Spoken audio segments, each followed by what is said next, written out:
On the afternoon of the 1st of September 1923, roughly 40,000 people gathered on an empty patch of open ground in Tokyo. It was the safest place for miles. There was nothing there to burn. Within 15 minutes, almost every one of them was dead. They had done everything right. That is the part that should stop you. They had not panicked. They had not stayed in their homes.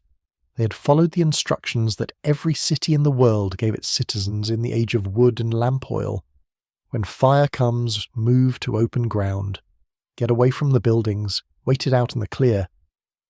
The open ground they chose was called the Honjo Clothing Depot, a former army supply yard on the eastern bank of the Sumida River, cleared flat about the size of 8 football fields. An earthquake had struck just before noon. It had struck at lunchtime when every household in the city had a cooking fire lit, and it had shaken the wooden lattice of Tokyo apart while 10,000 small flames tipped over into 10,000 paper walls. So the people came to the depot. They came dragging carts. They came carrying futons and wedding chests and rice sacks and rolled bedding and family altars, because that is what people carry when they have 5 minutes to decide what a life is made of.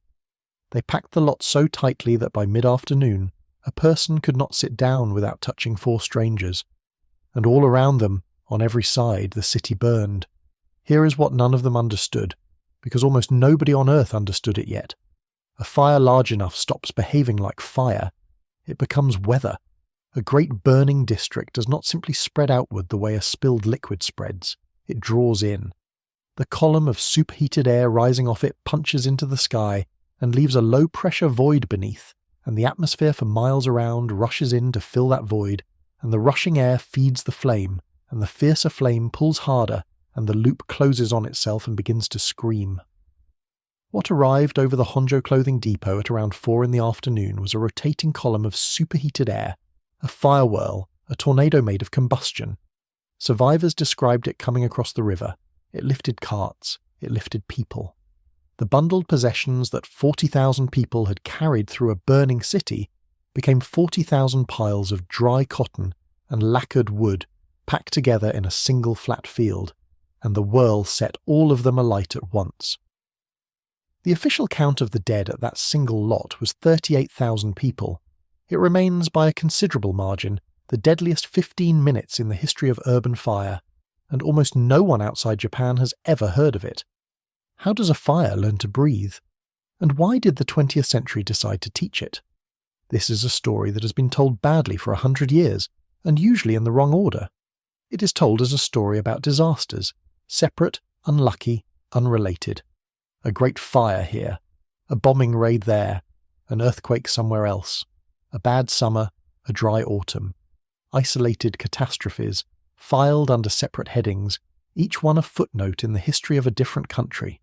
But they are not separate. They are the same event, occurring again and again in wood and in brick and in concrete, in the 17th century and the 20th and the 21st, on 4 continents, under conditions that recur with the reliability of a chemical reaction, because that is precisely what they are.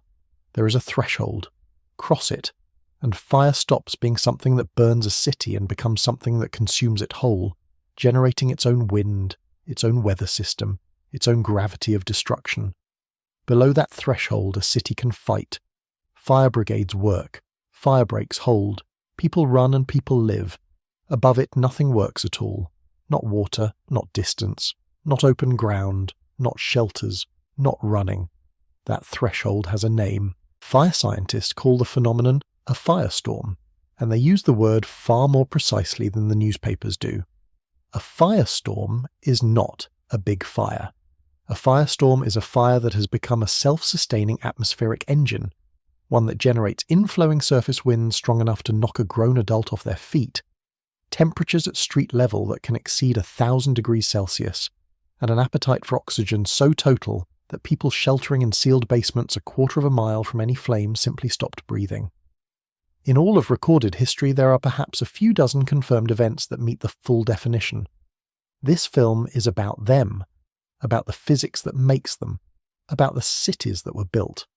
Always accidentally, always through the ordinary logic of cheap housing and crowded land, to be perfect fuel. About the moment in the middle of the 20th century when a small number of men in a small number of offices worked out how to create one deliberately, and then did so, over and over, to cities full of people. And it is about the survivors. Because there always were survivors, and their accounts are the only instrument we have that measures what this actually was, not the tonnage figures, not the strategic assessments, the woman who lived because she fell into a canal, the boy who lived because a stranger pushed him under a wet blanket and did not himself get under it, the fireman who walked back into his own street the next morning and could not find it, not the house, the street, the whole geometry of it gone, so that he stood in the middle of what had been his neighbourhood and could not orient himself well enough to weep in the right direction. They called it many things. In Hamburg, the survivors used a word that had never existed before that night, because German had no term for what they had witnessed, and so they invented one. In Tokyo, they spoke of the wind that ate people. In Wisconsin, half a century earlier, a priest who lived through it wrote that the air itself had caught fire above the treetops, and for 100 years scientists assumed he was exaggerating, and then in the 1960s they proved that he was not. Every one of them was describing the same thing. Not a fire, a tide that comes in with a roar and goes out in silence and takes everything with it, and which, as we are relearning in our own decade, on hillsides in California and on a seafront in Hawaii, never actually left. This is the burning tide. Begin with a candle, because a candle is a firestorm in miniature, and it explains almost everything. A flame is not a thing, it is a process, a place where fuel and oxygen meet at a temperature high enough to sustain a reaction. The visible shape of it, that familiar teardrop, is not decoration. It is the shape of moving air. Hot gas rises off the burning wick because it is less dense than the air around it. As it rises, it leaves a small void beneath, and cool air slides in from the sides to fill that void. It brings fresh oxygen with it. The reaction continues. The flame holds its shape. That is convection, and it is the engine at the heart of every fire that has ever burned. Light a candle in the free-falling weightlessness of an orbiting spacecraft, and something eerie happens. With no gravity to make hot gas rise, the convection loop never forms. The flame becomes a small blue sphere, dim and slow, feeding only on the oxygen that happens to drift into it. It is the same chemistry. It is barely the same phenomenon. So, fire needs air, and fire moves air, and the air it moves brings more air. Everything that follows in this story is that single loop, scaled up until it stops resembling anything human beings evolved to comprehend. Scale it to a campfire, and the loop is visible. Stand downwind, and you feel heat. Stand at the edge, and you feel a light draft pulling toward the flames so gentle you can dismiss it. Scale it to a burning house, and the draft becomes a wind you can hear, and firefighters learn to respect the way a door opened at the wrong moment can turn a smouldering room into a fireball in under 3 seconds. Scale it to a burning city block, and something new begins. Because up to a certain size, a fire's plume behaves like smoke from a chimney. It rises, it drifts, the wind pushes it sideways, it disperses. The fire below remains at the mercy of the weather. A change in the wind will turn it, slow it, sometimes save the town. But past a certain threshold of heat output over a certain area, the plume stops drifting. It becomes a column, a vertical coherent chimney of superheated gas, punching upward through the atmosphere with enough force to break through inversion layers, and, in the largest recorded events, to reach the stratosphere. Air crews over Hamburg in 1943 reported turbulence at 20,000 feet that threw 4-engine bombers upward like leaves. Pilots over Hiroshima 2 years later watched a cloud that was not primarily nuclear at all. It was the fire, doing what fire does when you give it enough of a city. And here is the crucial inversion, the thing that makes a firestorm categorically different from a large fire. When the column is that powerful, the fire is no longer at the mercy of the wind. The fire makes the wind. The low-pressure zone beneath that column has to be filled, and the atmosphere fills it the only way it can. Horizontally, along the ground, from every point of the compass at once. This is the inflow. In Hamburg, measured and reconstructed afterward, it reached speeds comparable to a hurricane. In Dresden, survivors described being unable to walk against it. In Tokyo in 1945, an American air crew flying at low altitude smelled the burning flesh of the city through their oxygen masks and were thrown so violently by the updraft that some of them vomited into their equipment. Understand what the inflow means for the people caught inside it. It means the wind is blowing toward the fire. It means that if you run, you're running against a gale. It means that the burning debris, the loose panels and the roofing and the sparks are not being carried away from you. They are being carried past you, into the heart of it, and some of them are catching on you as they go. It means that a street you thought was a corridor out is a corridor in. And it means one thing more, the thing that killed most of the people who died in these events, and which almost never appears in the paintings and the newsreels. The fire is eating the oxygen. A firestorm at full development consumes air on an industrial scale. In a burning city block, the oxygen content of the air at street level can fall from the normal 21% to below 16%, and in confined spaces to far less than that. Below about 17%, judgment degrades and coordination fails. Below 15%, consciousness becomes unreliable. Meanwhile, the fire is producing carbon monoxide in enormous quantity, and carbon monoxide binds to human blood roughly 240 times more readily than oxygen does. This is why the cellars mattered so much, and why they failed. Across Europe, the standard civil defence instruction during the Second World War was to shelter below ground during an air raid. Against blast and shrapnel, this was excellent advice. Against a firestorm, it was a sealed chamber, attached by stairwells and ventilation ducts to a machine that was stripping the oxygen out of the neighbourhood. In Hamburg's Hammerbrook district, rescue teams entering basements days later found rooms in which every person was seated, upright, unburned, undamaged, in perfect order, having simply, quietly, stopped breathing while the street above them roared. If the safest place was the cellar, and the cellar was a trap, and the open ground was a trap, then where exactly was a person supposed to go? There is a fourth element, and it is the one that turns a bad fire into an unsurvivable one. It is not the fire, and it is not the wind, and it is not the air. It is the heat, moving without contact. Radiant heat travels in straight lines at the speed of light and does not require anything to carry it. A body standing 100 meters from a wall of flame is being cooked by radiation, whether the wind is blowing toward the flames or away from them. In the confirmed firestorms, radiant flux at street level was sufficient to ignite untreated wood at a distance, meaning that houses caught fire not because a spark landed on them, but because the light falling on them was hot enough. Asphalt road surfaces liquefied.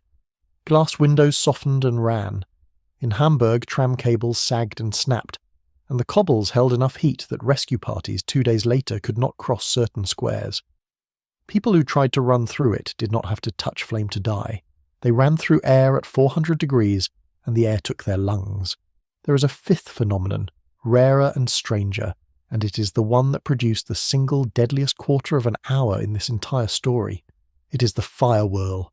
Any inflowing air mass that has some rotation in it, and inflowing air almost always does, because it is arriving from different directions at different speeds around obstacles, will have that rotation concentrated and amplified when it's stretched vertically by an updraft. It is the same principle a figure skater uses when she pulls in her arms. The angular momentum is conserved, the radius shrinks, the spin accelerates. In a firestorm, that stretching is violent, and the result is a rotating column of superheated gas and burning material that behaves, for all practical purposes, like a tornado. Fire whirls have been documented at heights of over a kilometre. They have been measured in modern wildfire events, with wind speeds in excess of 200 kilometres an hour, and internal vorticity strong enough to be detected on weather radar. They lift roofs, they lift vehicles, they uproot mature trees. For most of the 20th century, none of this was properly understood. The science of large-scale fire behaviour barely existed before the Second World War, and what existed afterward was funded almost entirely for one reason. The United States and the Soviet Union both wanted to know what a nuclear weapon would actually do to a city, and the honest answer, which the physicists worked out fairly quickly, and which governments were markedly less enthusiastic about publicising, was that in most scenarios the fire would kill more people than the blast. That question drove the research programs of the 1950s and 1960s, and it is why so much of what we know about how cities burn came out of laboratories with defence budgets. Researchers built scale models. They burned instrumented test structures. They went back to the archives of Hamburg and Hiroshima and reconstructed the conditions from bomb damage surveys and meteorological records. And in the process, they confirmed, decades late, what a Wisconsin parish priest had written down in 1871 while standing in a river. Put the four elements together: the column, the inflow, the oxygen debt, the radiant heat, and you have the anatomy of the thing. The scientific literature adds one more requirement, and it is the requirement that makes this a story about cities rather than about wilderness. The fire must be burning across a wide area more or less simultaneously. A fire that spreads gradually across a city, street by street over many hours, is a disaster but not a firestorm. It has a front, it has a direction. People ahead of it can move. What creates the true event is mass ignition. Hundreds or thousands of separate fires starting at once across several square kilometres, growing independently and merging. The physicists later established rough thresholds for this. A fuel loading of somewhere above 40 kilograms of combustible material per square metre, across an area of at least a couple of square kilometres, with more than half the ground covered by buildings and little wind at the start to disperse the column. Those numbers describe a laboratory condition. They also describe, with an accuracy that ought to disturb us, the ordinary residential fabric of almost every crowded city that human beings built before the middle of the 20th century. We did not build firestorm machines on purpose. We built homes for the poor, close together, out of whatever was cheap. The machine was a side effect. For most of human history, the ordinary condition of a great city was that it was on fire somewhere, most of the time. This is genuinely difficult for us to hold in mind. We are used to fire as an event. For our ancestors, it was a background rate, like weather or illness, a thing that took a house or a lane or a quarter on a schedule that everyone privately expected. Roman writers list fires the way a modern city lists traffic accidents. Medieval chronicles record the burning of towns with a flatness that reads to us as callousness, and is actually just familiarity. The reason is not carelessness. The reason is arithmetic. Consider Rome in the 1st century, a city of perhaps 1 million people crammed inside walls that a fit person could walk across in an hour. Marble and stone are what survived, and so marble and stone are what we picture.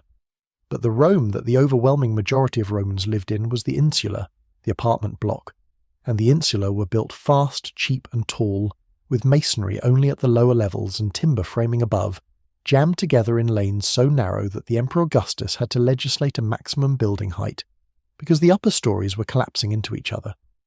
Inside each of those apartments, a portable brazier for cooking, because there were no chimneys, oil lamps for light, hundreds of thousands of them, each one an open flame in a clay dish full of fuel, wooden furniture, straw bedding, cloth, and below, at street level, the workshops, bakers with their ovens, smiths with their forges, dyers with their vats, all of them operating fire as a tool inside a structure made of kindling. The fire of July 64 burned for 6 days, restarted, and burned for 3 more. Of the 14 administrative districts of Rome, 3 ceased to exist entirely and 7 were badly damaged. The story everyone knows, that the Emperor Nero played music while it burned, that he started it himself to clear land for a palace, is almost certainly later political invective, written by historians with a grudge and a distance of 50 years. What is far better attested, and far less often repeated, is what he actually did in the days after. Opened the imperial gardens to the homeless, brought in food from Ostia, cut the price of grain, and then imposed the most significant fire safety building code in the ancient world. Height limits, mandatory gaps between blocks, porticos along the fronts of buildings so firefighters could reach the upper floors, a requirement that the lower stories be built without timber, in fire-resistant stone from Alba and Garbier. Every householder ordered to keep firefighting equipment in the open, and crucially, no more shared party walls. Each building was to stand within its own boundary. Tacitus, who despised Nero, recorded these measures and then added, with visible reluctance, that they worked. A city can be made to survive fire. The question is always the same one: who pays for it, and whether the memory of the last fire lasts longer than the profit in ignoring it. 16 centuries later, London had learned none of it. By 1666, the city of London held something like 80,000 people inside the medieval wall. The building tradition was jettying. each story projecting a little further out than the one below, so a 6-foot lane at ground level could narrow to 2 feet at roof height. It was structurally clever, and it made brilliant use of taxed frontage. It also meant that the upper floors of houses on opposite sides of a street were, in some parishes, close enough for a person to reach across. The walls were oak frame and lath, filled with wattle and daub faced in pitch-treated timber. The roofs, despite repeated ordinances, were substantially thatch, and the riverside wards where the fire began were packed with the most flammable inventory in the pre-industrial world: tar, pitch, hemp, brandy, coal, oil, tallow and timber, stacked in warehouses along Thames Street because that is where the ships unloaded. The fire began in the small hours of the 2nd of September, in a baker's premises on Pudding Lane. The Lord Mayor was woken and brought to look at it and famously judged that it was nothing, a remark that has followed him for 3.5 centuries. He was, in the narrow sense, not being stupid. London had fires constantly. This one looked like the others. What made it different was the wind, a strong, dry easterly that had been blowing for days at the end of a hot summer, driving flame from house to house faster than the fire hooks could pull the houses down. The standard technique for stopping a city fire was demolition. Create a gap, deny it fuel. It required decisiveness, and it required someone willing to destroy the property of people who were still standing there objecting. That authority sat with the Lord Mayor, and he hesitated over the question of who would compensate the owners, and by the time the King overrode him and ordered wholesale demolition, the fire had crossed into Thames Street and reached the warehouses. It burned for 4 days. It destroyed 13,200 houses, 87 parish churches, the Royal Exchange, Newgate, and Old St Paul's Cathedral, whose lead roof melted and ran down Ludgate Hill in streams that witnesses said glowed. Around 80% of the walled city was gone. The molten lead detail is worth pausing on, because lead melts at 327 degrees Celsius and roofs are not usually the hottest part of a fire, which tells you, without any instrument, how hot Ludgate Hill was that night. The official death toll of the Great Fire of London is 6. This figure is repeated everywhere, and it is almost certainly nonsense. It counts only deaths recorded by name in a system that had just been physically destroyed in a city where the poor were not reliably registered when alive, and where cremation temperatures leave nothing for a parish clerk to record. Modern historians consider the true figure unknowable, and probably far higher. What London did afterward is the part that matters. The Rebuilding Act of 1667 mandated brick and stone. It standardised street widths. It banned jettying outright. It created, for the first time in England, a legal category of surveyor to enforce it, and within a generation the world's first fire insurance companies appeared, the Fire Office, then others, each maintaining its own brigade, each nailing a metal badge to the front of insured buildings so their men would know which houses to save.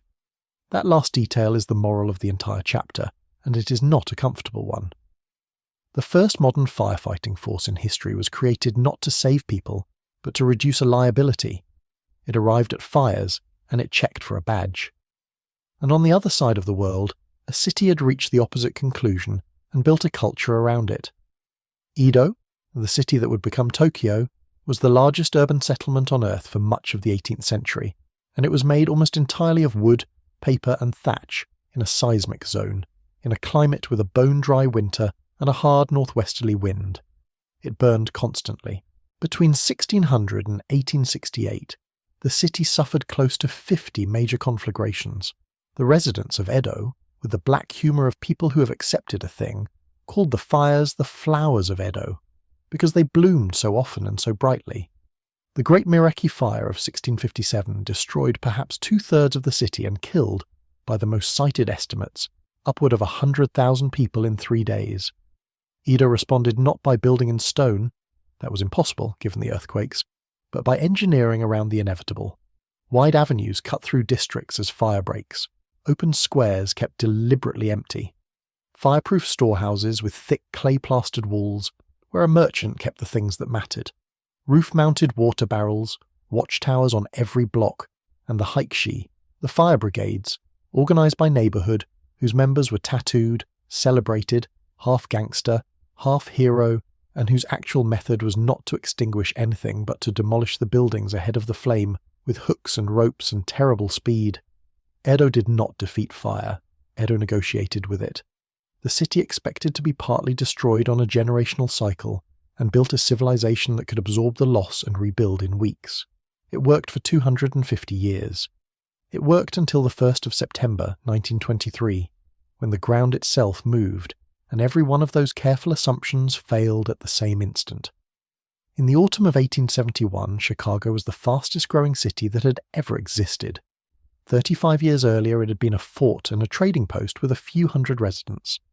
By that October, it held 334,000 people, a railway network that touched every corner of the continent and the largest lumber market on Earth. That last fact deserves emphasis. Chicago was where the forests of Wisconsin and Michigan were sold. The city was, in a literal commercial sense, made of the trees it traded. Contemporary estimates put the proportion of Chicago's buildings constructed of wood at roughly 2/3. But the figure understates it, because even the buildings that looked like stone were often not. The commercial district was full of structures with impressive masonry facades and timber frames and floors behind them, a technique that fooled insurers and in the coming week killed the fire. Then there were the sidewalks. Chicago sat on marshland, and the streets were mud for much of the year, so the city had raised its pedestrian walkways on wooden planking above the muck, hundreds of miles of dry oiled timber laid in continuous ribbons through every district, with an air gap underneath. The city had installed, without noticing, a network of fuses, and that summer it had not rained. From the 4th of July to the 8th of October, Chicago received a little over 2.5 inches of rainfall, against a seasonal norm several times that. The city was in the middle of a drought that stretched across the entire upper Midwest, from Illinois through Wisconsin to Michigan. Wells were low, marshes had dried to peat, the prairie grass was cured to the consistency of paper, and out in the logging country the slash, the discarded branches and treetops left behind by the timber crews, lay in enormous drifts, dry as tinder, for hundreds of square miles. Chicago's fire department knew exactly how exposed the city was. They had said so, repeatedly and publicly. In the week before the 8th of October, they had fought around 30 separate fires. On the Saturday night, they had fought a major one for 16 straight hours on the west side, destroying 4 blocks and leaving every man in the department exhausted and a significant portion of the equipment damaged. They went into Sunday the 8th of October with the city bone dry, a strong southwesterly wind building, and a fire service that had not slept.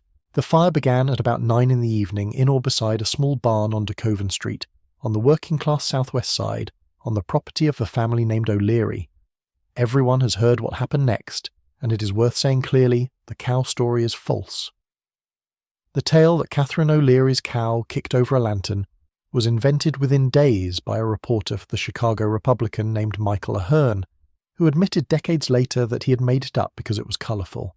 It attached itself to an Irish Catholic immigrant woman in a city primed to blame Irish Catholic immigrants, and it followed her for the rest of her life.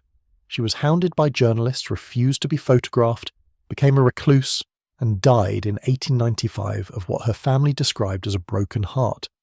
In 1997, the Chicago City Council formally exonerated her and the cow. What actually started it is unknown. The most argued candidates are men gambling in the barn with a lamp, and a neighbour who went in to fetch milk. The truth is that in a city that dry, the ignition point is the least interesting question in the story. What mattered was everything that went wrong in the 20 minutes afterward, and it was a chain of small human failures of a kind that will be familiar to anyone who has studied a disaster. A neighbour saw it and ran to a nearby drugstore that held a fire alarm box. The box was locked, as was standard practice to prevent false alarms, and the druggist was reluctant to break it open. Time passed. Elsewhere, the watchman in the courthouse tower spotted the glow and sent a runner to the telegraph operator with a location, and got it wrong by more than a mile. The engine dispatched went to the wrong place.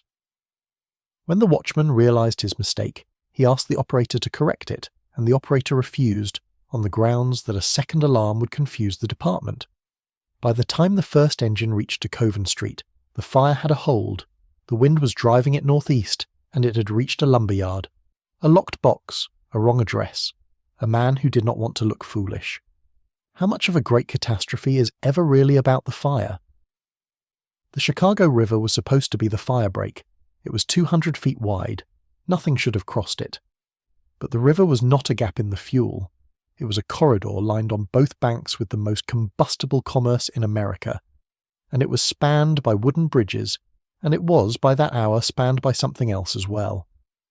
As the fire consolidated across the near west side, the convection column formed, and the inflow began, and the updraft started to lift burning debris hundreds of feet into the air and fling it downwind. Contemporaries called it the Fire Devil. Firefighters called it something less printable. Whole burning boards, shingles, sheets of flaming tar paper were carried across the river and dropped into the South Division, then across the main branch and into the North Division. The fire did not spread, it teleported, establishing new colonies half a mile ahead of itself, which grew and merged backward into the main body. This is mass ignition, and it is the moment Chicago crossed the threshold. By midnight, the fire was generating its own weather. Survivors on the lakefront reported wind of extraordinary violence, blowing toward the flames while the flames advanced against it, which is physically contradictory unless you understand the inflow.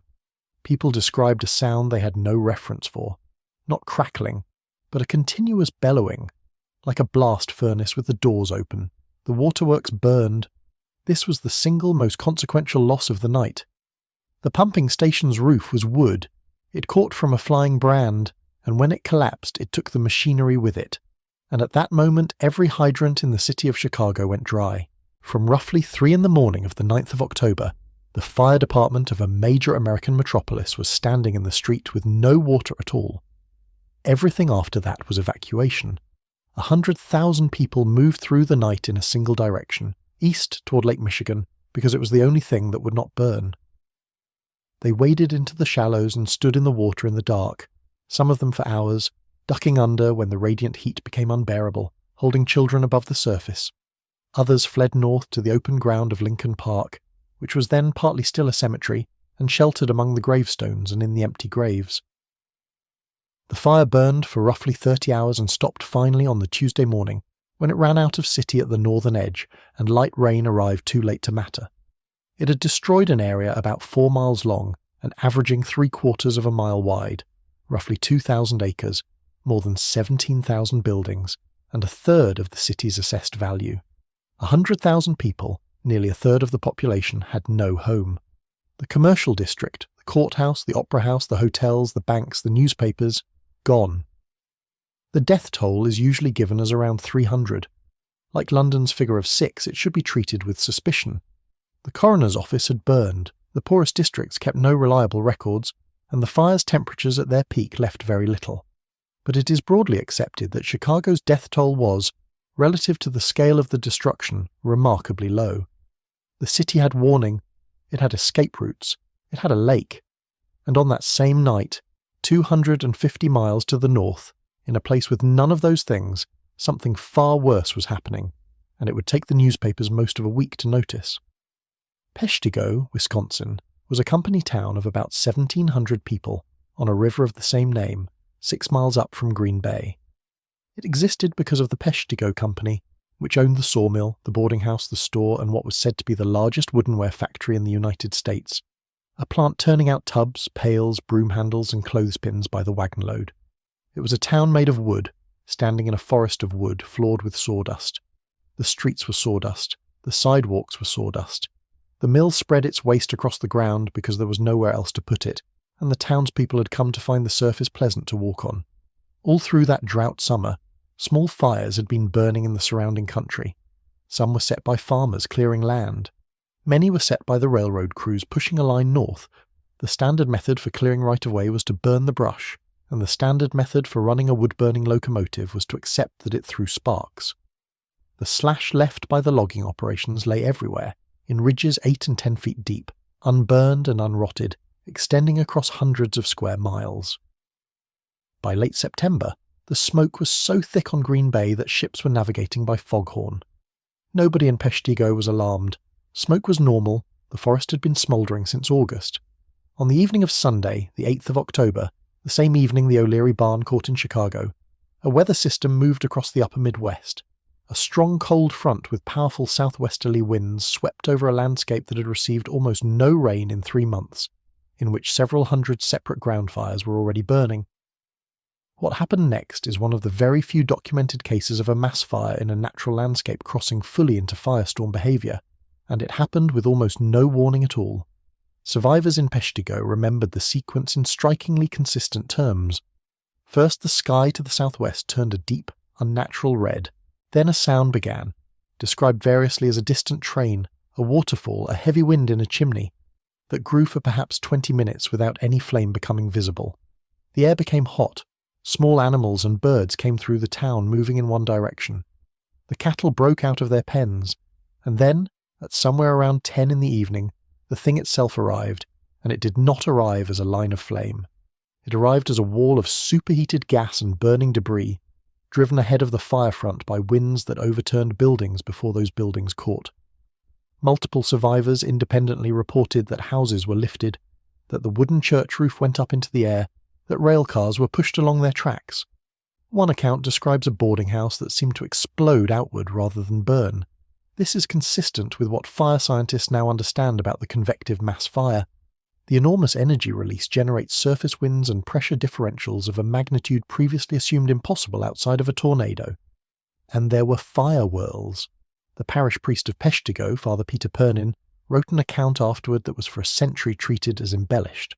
He described the air itself burning above the rooftops, flame appearing in mid-air, disconnected from any fuel, rolling forward ahead of the front. 20th century fire researchers studying the behaviour of superheated pyrolysis gases eventually concluded that this is exactly what happens when a mass fire drives volatile gases ahead of itself faster than they can find oxygen, and they ignite in a sheet when they finally meet fresh air. Father Pernin had not been exaggerating. He had been the first person to describe a phenomenon that did not yet have a name. Peshtigo had one asset, and the people who used it lived. The river ran through the town, and in the first minutes some residents understood, mostly without being told, mostly by instinct, that the only survivable place was in the water. They ran for the bridge. So did the people on the other bank, and the two crowds met in the middle, and the bridge jammed and then caught fire and collapsed with people on it. Those who reached the water waded in and stayed. The river was shallow and cold and full of logs. Survivors described spending 5 and 6 hours submerged to the neck, turning constantly, ducking their heads under whenever the radiant heat became unendurable, splashing water onto the heads of those beside them. The heat was sufficient that people who kept their heads above the surface for too long had their hair catch fire. Some drowned. Some died of exposure in the cold water after the fire passed. Some kept livestock beside them, and the livestock panicked and drowned people. Father Pernin was among them. He waded in with his tabernacle, pushed it out on a log, and stood in the Peshtigo River for hours in water so cold he lost feeling below the chest watching his church burn. Others ran for a cleared field north of town, believing as the people of Tokyo would believe 52 years later that open ground was safety. It was not. The radiant heat crossed the clearing without difficulty, and the fire's inflow winds carried burning debris into it. Very few of those who chose the field survived. The fire passed through Peshtigo in about an hour. When the survivors climbed out of the river at dawn, there was nothing left of the town at all. Not damaged buildings. Nothing. The mill, the factory, the church, the boarding house, the houses, the sidewalks, the sawdust streets themselves had burned down into the soil. A single unfinished house on the outskirts survived. Iron machinery had melted and pooled. Fire investigators later noted that in some sections of the burn, sand had fused to glass, requiring temperatures somewhere above 1600 degrees Celsius. The fire did not stop at Peshtigo. It burned across an area estimated at somewhere between 1,200 and 2,400 square miles, a region larger than the state of Rhode Island, consuming 16 towns, jumping the waters of Green Bay, and burning down the Dore Peninsula on the other side. The death toll of the Peshtigo fire is estimated at between 1,500 and 2,500 people. Nobody knows, and nobody will ever know, because whole families died together with no one left to report them missing, because the region's population included transient loggers and recent immigrants who appeared on no register, and because in many cases there was simply nothing left to find. A mass grave in Peshtigo holds around 350 people who could not be identified. It is the deadliest fire in the recorded history of the United States. It killed at least 5 times as many people as the Great Chicago Fire, and it killed them faster. And almost nobody has heard of it. Why does history remember one fire and forget the other, when the forgotten one was 5 times worse? The answer is telegraph wire, and it is worth sitting with, because it explains a great deal about which catastrophes enter the human record and which do not. Chicago was a media capital. It had newspapers and correspondence and rail links and, critically, a national readership that already knew where it was.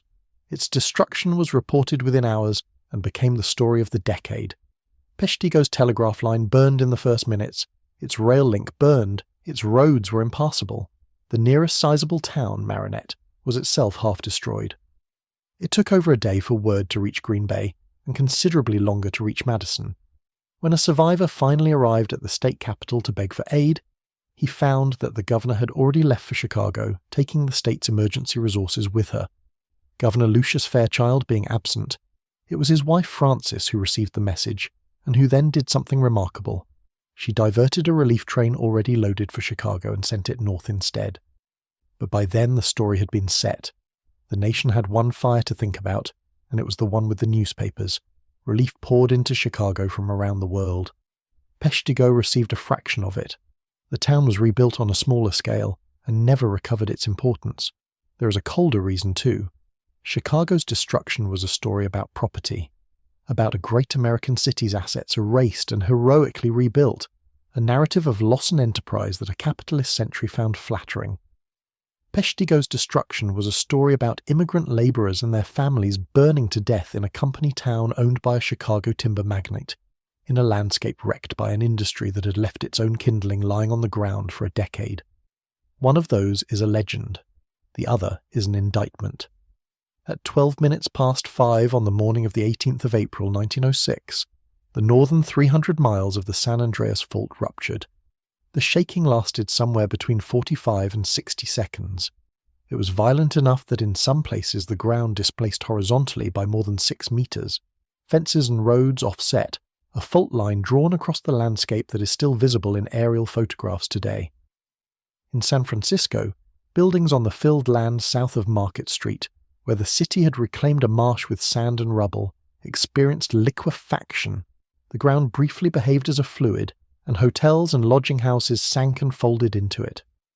People died in those first 60 seconds, but the earthquake is not what destroyed San Francisco. Within half an hour there were more than 50 separate fires burning across the city, and within 3 days they had consumed an area of nearly 5 square miles, over 28,000 buildings, roughly 80% of the city's total property value. The earthquake was the ignition source, the fire was the disaster, and the reasons the fire could not be stopped are a study in how a city can be defeated by its own infrastructure. Start with the water. San Francisco's supply came from reservoirs south of the city, carried in by mains that crossed the fault line and ran through exactly the soft-fill ground most vulnerable to liquefaction. The earthquake broke them in hundreds of places at once. When the fire companies rolled out, and they rolled out fast and they were good, they connected to hydrants and found nothing, not weak pressure, nothing. Then the leadership. The city's fire chief, Dennis Sullivan, had spent years warning the Board of Supervisors that the water supply was catastrophically vulnerable and lobbying for an independent saltwater system drawn from the bay. He had been refused on cost. In the first minute of the earthquake, a decorative cupola from the neighbouring California hotel collapsed through the roof of the fire station where Sullivan lived. He fell through 2 floors. He died of his injuries 4 days later, having never regained the ability to command. The one man in San Francisco who had a plan for exactly this scenario was removed from the board before the game began, and then the dynamite. With no water, the authorities fell back on the oldest technique in urban firefighting, create fire breaks by demolishing buildings ahead of the flames. Federal troops from the Presidio moved into the city under Brigadier General Frederick Funston, who had assumed emergency powers on his own initiative, and began blasting. They were not trained for it.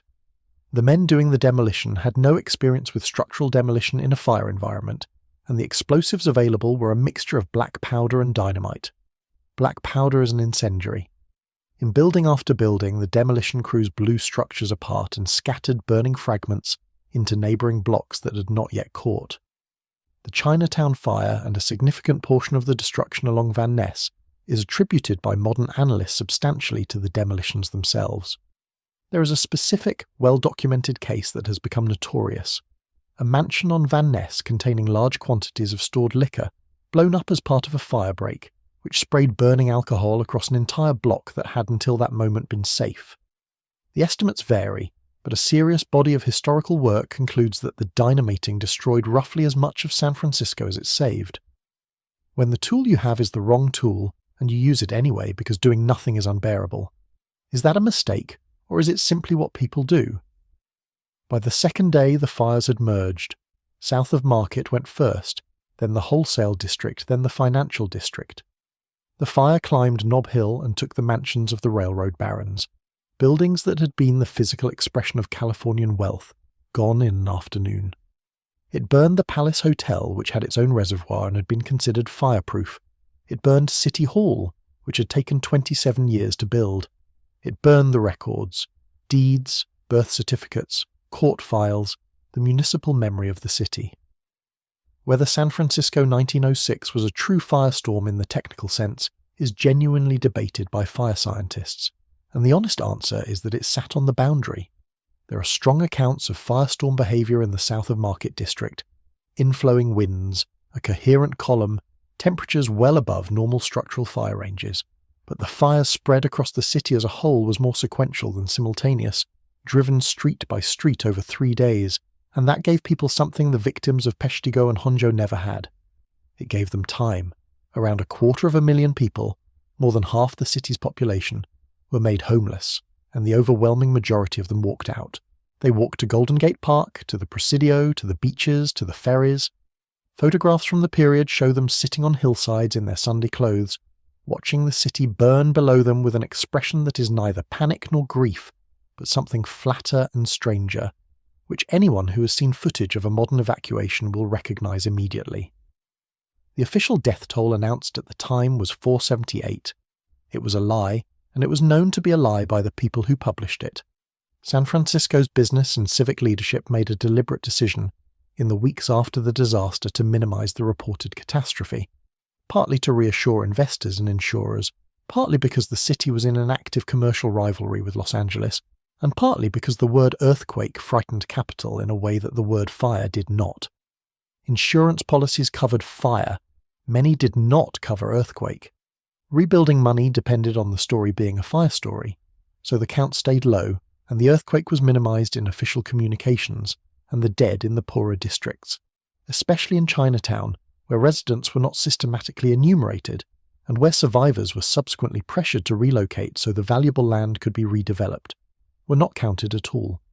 Decades of subsequent research, most prominently by a city archivist named Gladys Hanson, who spent much of her career reconstructing the record from scattered sources, pushed the estimate to over 3,000 dead. Some estimates go higher. What happened to the 250,000 homeless is a chapter in itself, and it is one of the more genuinely admirable episodes in the history of urban disaster. The Army, the Red Cross, and the city established official refugee camps in the parks and on the western sand dunes, 26 of them at peak, housing something over 20,000 people in the longer term and vastly more in the first weeks. They were run with a military rigour that modern emergency managers still study: registration, sanitation inspection, mandatory vaccination against typhoid, controlled water points, and communal kitchens serving hundreds of thousands of meals a day. And then, because tents do not survive a San Francisco winter, the city built the earthquake cottages. They were tiny, 1 or 2 rooms, redwood frame, cedar shingle, painted a uniform park bench green, about 140 square feet. Around 5,500 of them went up in the camps. Residents paid $2 a month in rent, and when they had paid $50, the cottage was theirs to keep, on the condition that they moved it off the parkland at their own expense. So they did. Families hired horse teams and dragged their cottages across the city to whatever lot they could find, and joined 2 or 3 of them together into a house, and built around them. There are, by the most careful estimates, somewhere around 20 of these cottages still standing in San Francisco today, buried inside later renovations discovered by surprised owners during remodeling work, identified by the distinctive redwood framing and the shingle profile beneath a century of additions. People live in them, most of them have no idea. The generosity had limits, and it is important to say where they fell. Chinatown had occupied some of the most valuable land in the city, on the slope of Nob Hill, adjacent to the financial district. and its residents had been the target of exclusionary politics for decades. Within days of the fire, a committee of city officials and business figures moved to relocate the Chinese population permanently to Hunters Point, out at the edge of the county, and to redevelop the district. It failed. It failed partly because the Chinese community organised effectively and refused to move, partly because the Empress Dowager's government in Peking made diplomatic representations, and the Chinese consulate held property rights the city could not simply dissolve, and partly because a number of business leaders realised that Chinatown was one of San Francisco's few genuine tourist attractions, and worth more where it was. The district was rebuilt on its own ground, and rebuilt deliberately in a heightened decorative style designed to appeal to visitors, which is why the Chinatown that exists today looks the way it does. That is 100 years of a number being wrong, and it is a pattern this story returns to again and again. The dead of great fires are always undercounted, and they are always undercounted from the bottom up. The poor, the migrant, the unregistered, the people in the rooming houses on the filled land. But San Francisco also gave the world something useful, and it came out of exactly the failure that Chief Sullivan had died warning about. After the fire, the city finally built what he had asked for, the auxiliary water supply system. It is a completely independent high-pressure network, isolated from the drinking supply, fed by dedicated reservoirs, backed by 2 pump stations able to draw directly from the bay, and connected to a network of underground cisterns beneath the city's intersections. Many of them marked to this day by rings of brick set into the road surface, which most residents walk over without knowing what they are standing on. It also drew from the bay through a system of manifolds designed so that fireboats could pump seawater directly into the street mains. When the Marina district burned after the 1989 Loma Prieta earthquake, and the mains in that neighbourhood failed exactly as their predecessors had, a fireboat named the Phoenix connected to the system and pumped bay water through hoses laid by hand along the street. It worked. The fire was held. 83 years late, Dennis Sullivan's argument won. We return now to where we began, because the Honjo clothing depot deserves more than the 40 seconds we gave it, and because what happened in Tokyo and Yokohama on the 1st of September, 1923, remains the single deadliest urban fire event in human history. The Great Kanto Earthquake struck at 11:58 in the morning, an offshore rupture beneath Sagami Bay of a magnitude estimated around 7.9. The shaking lasted between 4 and 10 minutes, depending on location. In Yokohama, which sat closest to the epicenter, and on the softest ground, buildings collapsed on a scale that has few parallels. The city was effectively flattened in the first minutes. In Tokyo, 30 miles further off, the shaking was survivable for most structures. The wooden houses flexed, as wooden houses do, and many stood. But the timing was the catastrophe. 11:58 in the morning is lunchtime, and in 1923 lunchtime in Japan meant that in essentially every household, restaurant, factory, canteen and street stall in the Kanto region, a charcoal brazier or a portable stove was lit and in use. Several hundred fires began in Tokyo in the same minute. Perhaps well over 100 began in Yokohama. In a city of paper walls, tatami, cedar shingle and wooden lattice, they took hold almost instantly, and then the weather. A typhoon was passing to the north over the Sea of Japan, and its circulation drew strong, gusting winds across the Kanto plain that afternoon. Winds that shifted direction repeatedly through the day. This is the detail that turned a bad urban fire into an inescapable one. A fire with a steady wind has direction. You can move perpendicular to it. A fire with a rotating wind has no safe side. The water mains had broken in the earthquake, exactly as in San Francisco. The fire brigade's equipment was buried under collapsed buildings. The roads were blocked by rubble and then by refugees, and Tokyo's magnificent inherited system of fire breaks, those wide avenues and open squares that Edo had cut into itself over 2 centuries, began to fill with people, and, more consequentially, with what those people carried. This is the thing the survivors could not have known, and it is worth stating plainly because it is the heart of the tragedy. An open space is only a fire break if it stays empty. The Honjo clothing depot, the Rikugun Honjo Hifukusho, was a former army uniform storage site in the low-lying, densely populated eastern district across the Sumida. It was a genuinely enormous cleared lot.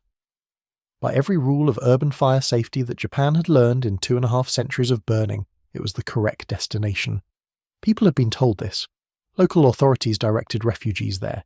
They arrived by the 1,000, then by the 10,000, and every single one of them was carrying everything they owned: futons, bedding, rolled tatami, wooden chests, baskets, family shrines, rice straw, cotton wadding, silk, lacquer, paper.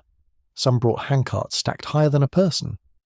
By mid-afternoon, the lot held around 40,000 people and an estimated volume of dry, loosely packed textile and timber that would have made a respectable warehouse fire on its own. The crowd was so dense that movement was impossible, and around the perimeter in every direction the district was burning. At around 4 in the afternoon a firewhirl formed. The physics is now well understood. The burning districts surrounding the Sumida were feeding an enormous convection column. The shifting typhoon winds introduced horizontal vorticity, rotation, into the inflowing air. Where that rotation was tilted vertical by the updraft, it concentrated into a coherent spinning column, and that column was full of flame. Witnesses described it crossing the Sumida River from the west. It was estimated at over 100 meters in diameter. It moved into the depot lot, and it did not need to touch anyone to kill them. It carried burning material into a field of dry cotton and timber, and it ignited the entire lot in a matter of minutes, and the rotational winds prevented anyone at the centre from moving in any direction at all. Roughly 38,000 people died in that lot. It is generally accepted that around 300 survived. There is a detail from the Honjo depot that I want to record carefully, because it is the kind of thing that gets lost when a number that large is quoted. Among the very small number who survived were people who had gone into the water. The lot bordered a canal, and a handful of people threw themselves into it and stayed submerged. There were also survivors on the very edge of the crowd who ran when the sound changed, against every instruction they had been given, back toward the burning streets, and found gaps. The people who died were the people who followed the plan. That is not a moral failing on anyone's part. It is what happens when a piece of good advice, correct for 250 years, meets a scale of event that the advice was never designed for. How many of the safety instructions we carry today were written for a disaster that no longer exists? Yokohama, meanwhile, was undergoing something even more complete. The port city had been essentially destroyed by the shaking itself, and then the oil storage tanks along the waterfront ruptured and ignited, and burning oil spread across the surface of the harbour. People who fled into the sea, the standard and usually correct instinct, found the sea on fire. Ships in the roads took on survivors while their own decks blistered.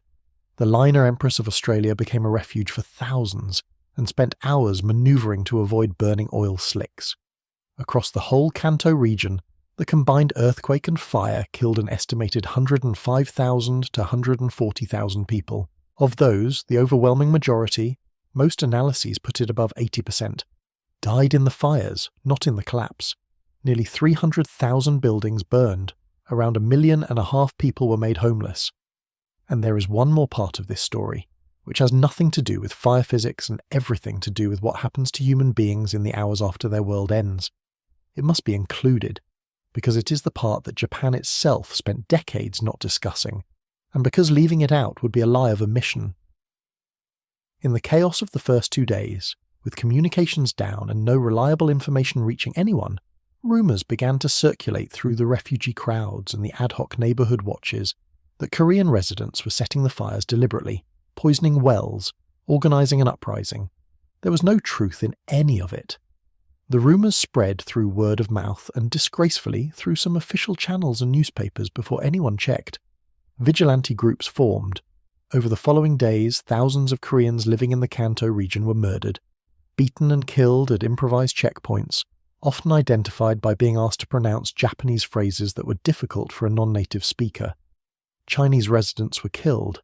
Japanese people from regional areas with unfamiliar accents were killed. Labour organisers and political dissidents were killed by police and military under cover of the disorder. The estimates for the Korean death toll range from around 6,000 at the higher end down to figures in the low thousands, and the range itself is contested to this day. What is not in dispute is that it happened, that the state's own investigations at the time acknowledged it, and that the number of prosecutions was negligible.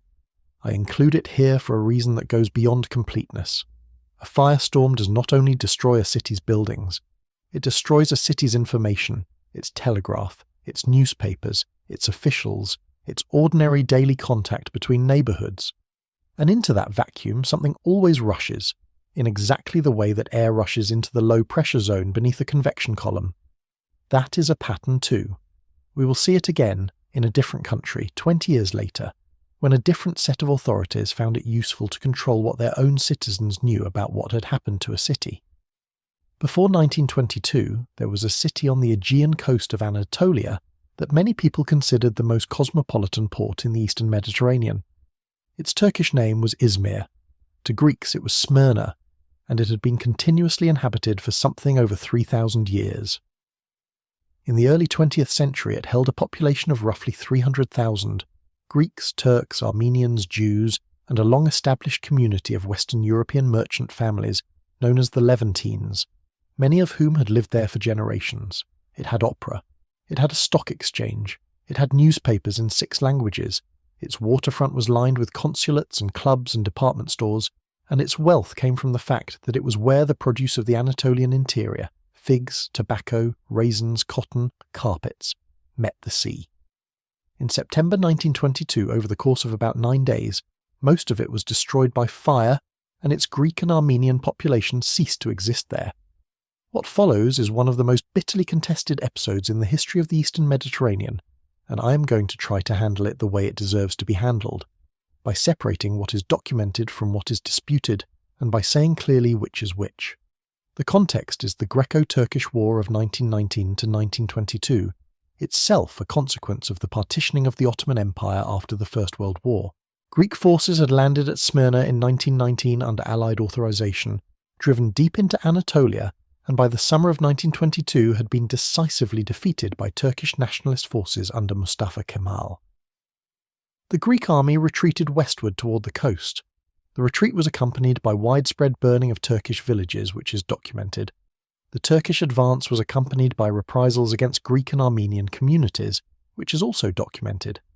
This is what the end of that war looked like on both sides, and neither fact cancels the other.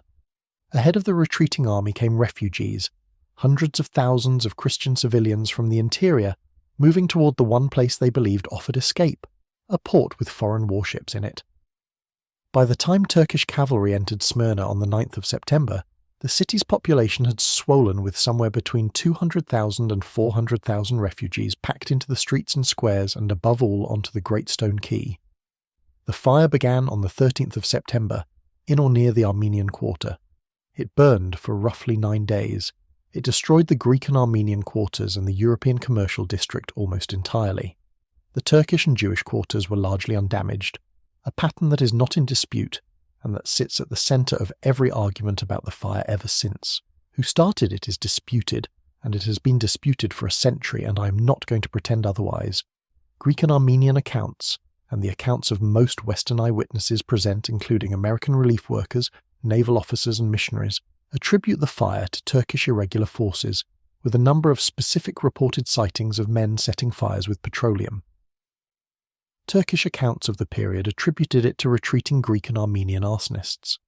Subsequent scholarship has weighed the eyewitness testimony, the physical pattern of the burn, and the operational context, and the substantial majority of non-partisan historians writing in recent decades have concluded that Turkish forces were responsible, while noting that the evidence is testimonial rather than documentary, and that a definitive proof does not exist. What is not disputed by anyone is what happened on the quay. The fire advanced toward the water, and the crowd was pushed against the sea. There are estimates of 250,000 people compressed onto that quay over 3 days. They could not go back into the city, which was burning. They could not go into the water, though many did. Ships' logs and dispatches from the American, British, French and Italian vessels anchored in the Gulf describe people wading out, swimming toward the hulls, drowning in numbers, and the specific and terrible detail, recorded independently in more than one account, that the crowd's noise carried across the water as a single continuous sound that officers on the ships found more disturbing than anything they had experienced in the war. The radiant heat from the burning waterfront was severe enough that ships repositioned, that paint blistered on hulls, and that men on deck reported having to shield their faces, and for the first 2 days the warships did very little, They were operating under strict orders of neutrality. Their government's policy was to protect their own nationals and property, and to avoid any action that might be construed as intervention in the Turkish victory, with which most of the Allied powers were now urgently trying to make peace. Boats went ashore for foreign citizens. Some captains bent their orders, but the standing instruction, from London and Paris and Washington, was not to conduct a general evacuation. What broke the deadlock was, of all things, a Methodist minister and a YMCA official. Asa Jennings was an American in his 40s with a tubercular spine, small in stature, in Smyrna on a modest church posting. Over the course of about 72 hours and largely on his own initiative, he negotiated with the Turkish authorities for permission to evacuate the refugees, commandeered an Italian steamer to move a first group, and then, with a bluff that had no authority behind it whatsoever, persuaded the Greek fleet lying at Mytilene to place itself at his disposal, sending signals that implied he spoke for the American government. He then organised what remains one of the largest maritime evacuations in history. Over the following days and weeks, a fleet under an American flag of convenience carried somewhere between 200,000 and 350,000 people off that key to the Greek islands. Asa Jennings has no monument in any capital city. Most people reading this will never have heard his name. How many of the people who prevented a catastrophe from being worse do we know the names of? And why is it always the fire we remember and never the ferry? The fire of Smyrna was not, in the strict technical sense, a firestorm on the Hamburg model. There is little evidence of the full self-generating wind system. What it was is something the physicists have less to say about, and the historians have a great deal to say about. A conflagration in a city that had been emptied of its own defences. Smyrna had a fire brigade. It had water. It had, by the standards of 1922, a reasonable urban firefighting capacity. None of it functioned, because the civic order that operated it had collapsed 3 days earlier, and because in the specific conditions of that week, nobody with the authority to fight the fire had an interest in fighting it. This is the second great lesson of this film, and it will apply to every remaining chapter. A city does not survive fire because of its buildings. A city survives fire because of the people who show up.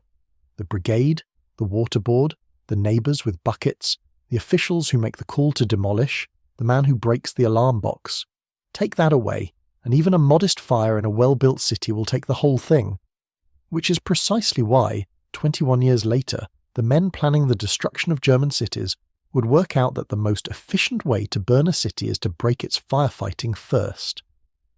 In the aftermath of Smyrna, the populations of Greece and Turkey were subjected to a compulsory exchange under the Treaty of Lausanne. Around 1.2 million Orthodox Christians were moved from Anatolia to Greece. Around 400,000 Muslims were moved from Greece to Turkey. Families whose ancestors had lived in one place for centuries were relocated to a country they had never seen, on the basis of religion.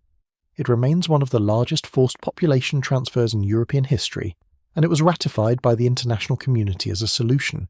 The city was rebuilt as Izmir.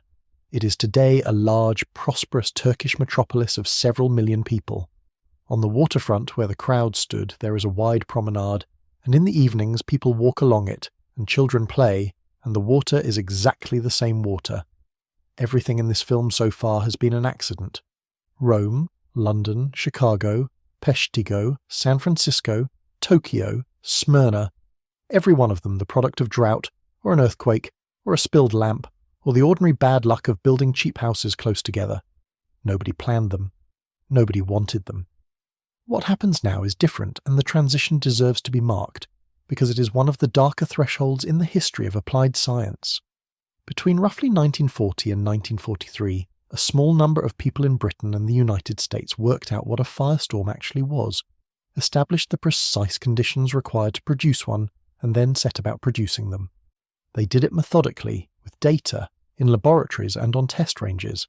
Many of them were extremely capable people who believed sincerely that they were shortening a war against an enemy that had begun the bombing of cities and was operating extermination camps. Many of them spent the rest of their lives with what they had done. This chapter is about how it was worked out. The next 3 are about what it did. The first thing they discovered was that high explosive was, by itself, an inefficient way to destroy a city. Early wartime bombing analysis was a shock to everyone involved. The famous Butt Report of 1941, an internal British study of hundreds of bombing photographs, found that only about a third of aircraft recorded as attacking a target had placed their bombs within 5 miles of it. Precision, in 1941, at night, over a blacked-out continent, was largely fictional. And even where bombs landed accurately, a masonry building struck by high explosive tends to produce a great deal of rubble and a structure that is expensive to repair but not destroyed. Fire, by contrast, is a force multiplier, a small incendiary device weighing a couple of kilograms, if it lodges in a roof space and is not extinguished within a few minutes, can destroy an entire building.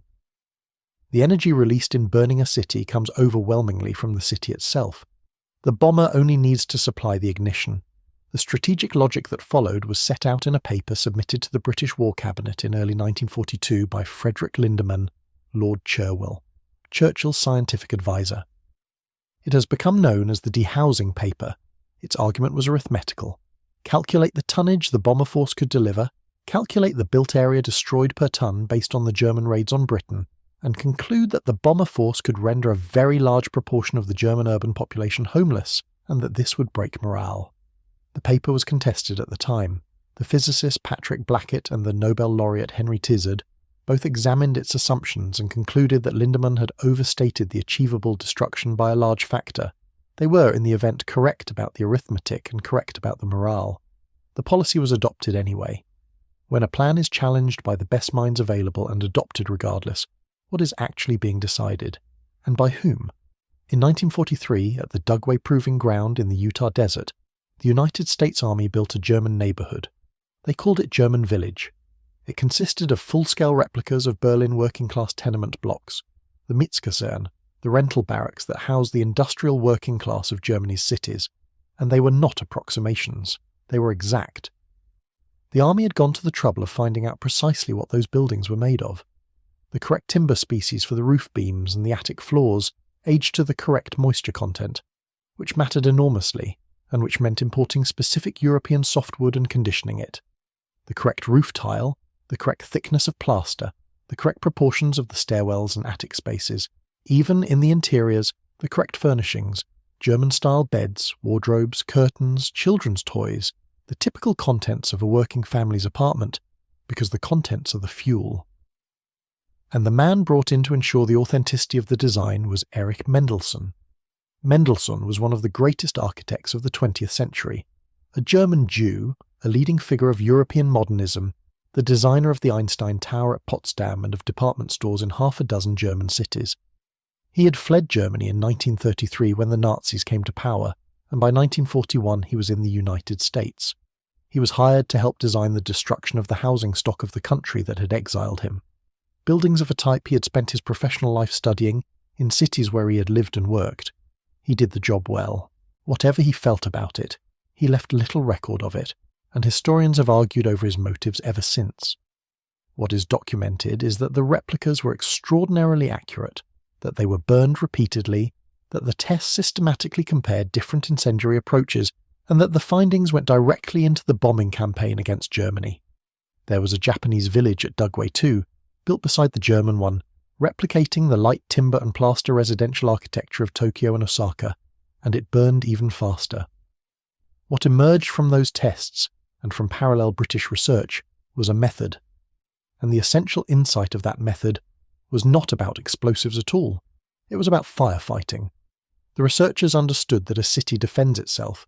Every incendiary device that lands is, in most cases, put out within minutes by a warden, a neighbour, a fire watcher on a roof with a bucket of sand.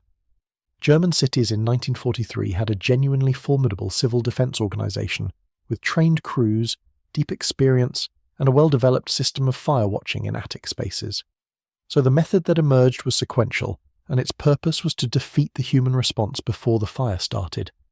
Heavy blast weapons first, to break windows and doors across a wide area, opening every building to the wind, driving people below ground, cratering roads and rupturing water mains, and critically, to make the streets impassable and the telephone lines dead, so that fire crews could not move and could not be directed. Only then the incendiaries, in enormous numbers, distributed across a compact area to produce simultaneous ignition in thousands of attics at once. Not a fire that spreads, a fire that arrives everywhere at the same moment, in a district where nobody can move and nobody can call for help. They also worked out the target conditions: a dense old city centre with narrow medieval streets and high fuel loading, which meant, in practice, the historic residential quarters rather than the modern industrial suburbs, because the historic quarters burned better. Dry weather, low humidity, little natural wind, so that the column could form vertically instead of being sheared over. And there is a fact here that must be stated without softening, because it is the moral centre of everything that follows. The districts that burned best were the districts where the most people lived. The efficiency of the method and the density of the civilian population were the same variable. You could not optimise for one without optimising for the other. Everyone involved in the planning understood this. The internal documents show it being discussed in exactly those terms. It is worth pausing on the other half of that equation, because the men in the Utah desert were not working against buildings. They were working against people, and those people were extremely good at their jobs. German civil defence, the Luftschutz, was among the most developed in the world. Every apartment block had a designated air raid warden. Attic spaces were required by law to be cleared of stored belongings and to have their timbers treated. Buckets of sand and water were kept on every landing. Householders were trained in how to smother an incendiary device, and the technique, a long-handled scoop, a bucket of dry sand, no water because water on certain incendiary compositions is worse than useless, was taught to schoolchildren. Britain had the same system, developed in parallel, and the same lesson had been learned the hard way in London in December 1940, when the city burned around St Paul's Cathedral on a Sunday night while most of the offices were locked and empty, with nobody inside to deal with the incendiaries falling into them. The response was the Fire Watchers Order, which compelled businesses to keep people on their premises overnight. It worked. The volunteers of the Fire Watch standing on roofs in the dark with a bucket and a stirrup pump saved a great deal of London. Both sides therefore knew, from direct experience, that the Fire Watch was the thing that made incendiary attacks survivable, and both sides drew the same conclusion about what to do about it. That is the moral shape of the thing that was designed at Dugway and refined over Germany. Not a weapon aimed at a factory, but a procedure aimed at the 15 minutes in which a city's ordinary people put out its fires. Break the streets so the engines cannot move, cut the telephone so nobody can be directed, drive everyone underground, then start 10,000 fires at once and wait. The British campaign was formally directed at industrial capacity, and at what the directives called the morale of the enemy civil population, in particular of the industrial workers. Arthur Harris, who took command of RAF Bomber Command in February 1942, was blunt in private and reasonably blunt in public about what that meant. He believed the war could be won from the air by the systematic destruction of German cities, and he pursued it with a consistency that his own superiors sometimes found difficult to redirect.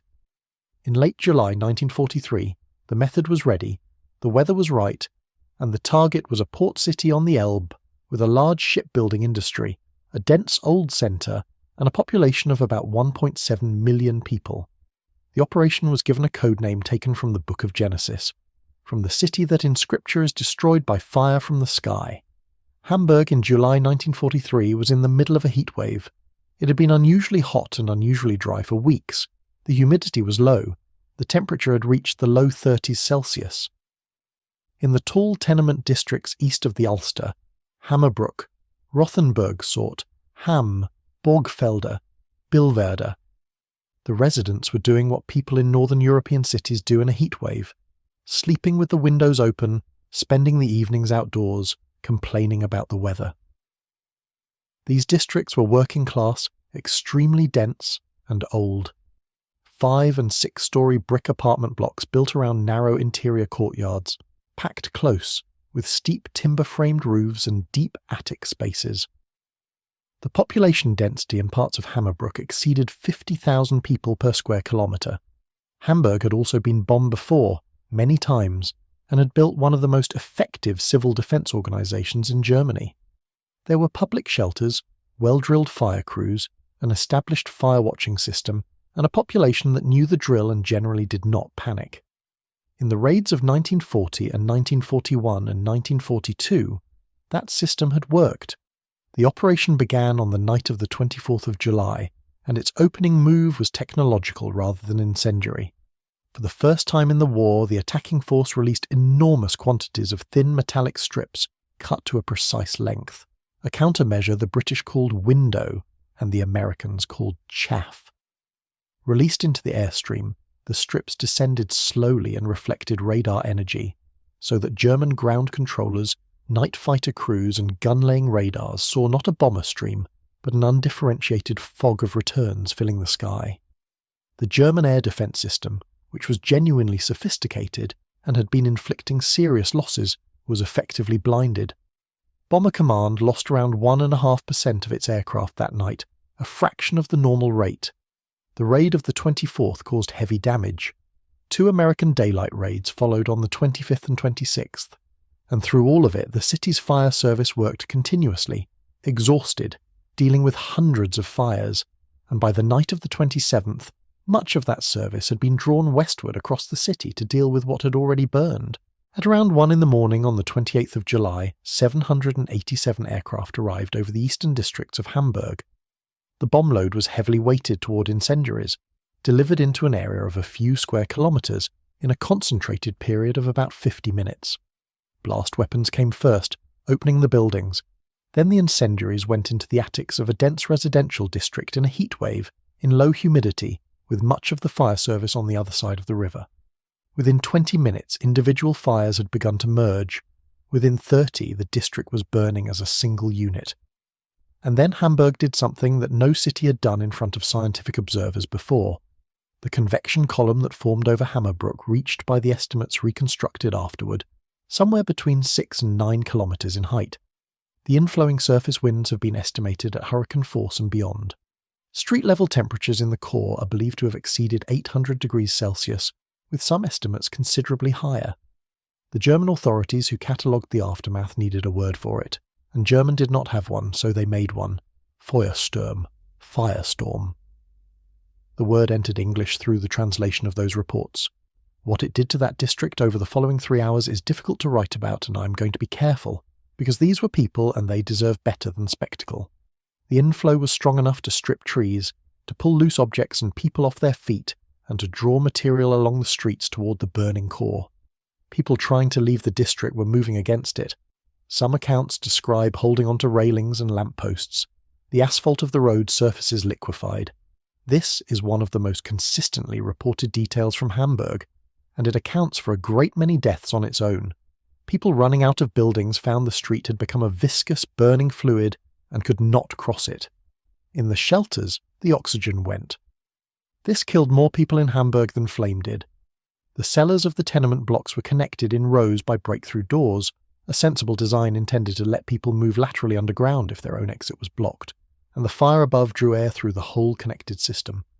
Rescue teams entering days later, once the ground had cooled enough to walk on, found shelters in which everyone had died where they sat, without burns, and other shelters in which nothing organic remained at all. Firefighters and civil defence workers went in, repeatedly, at every stage. Many of them died doing it. The German civil defence organisation in Hamburg performed with a courage that no honest account of that night can leave out. Around 18,000 people are believed to have died in Hammerbrook alone on that single night.